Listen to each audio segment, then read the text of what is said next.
งามแสนงามธรรมศาสตร์ดินแดนเมืองเหนือ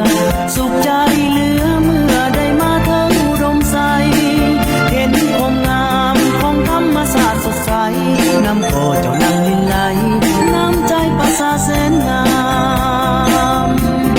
งามแสนงามเมื่อยามตะเวนพ้นขอบฟ้า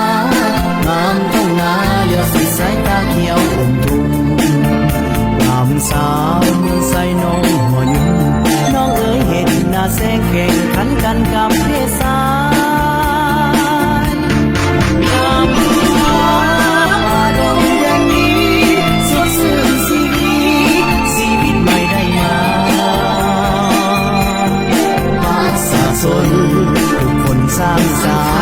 รค์ในการนำพาได้ฟ้าสีทองอุดมใสแสนงามวิไลสดใสงามมองภาษาพี่น้องได้ปรองดองช่วยกันสร้างสรรค์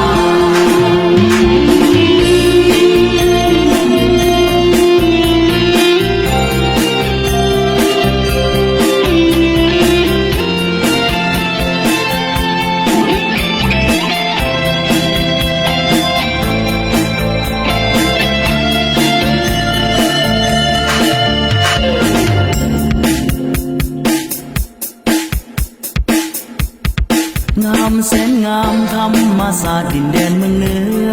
สุขใจเหลือเมื่อได้มาเทิงอุดมใสเห็นความงามของธรรมศาสตร์สดใสน้ำโคเจ้านังลินไหลน้ำใจประสาแสนงาม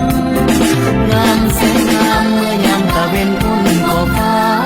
งามท้องนาเหลือสุดสายตาเขียวอุ่มทุ่งงามสาวเมืองไซน้องหัวยุ่งน้องเอ๋ยเห็นหน้าแสงแข่งขันกันกับเพศสาย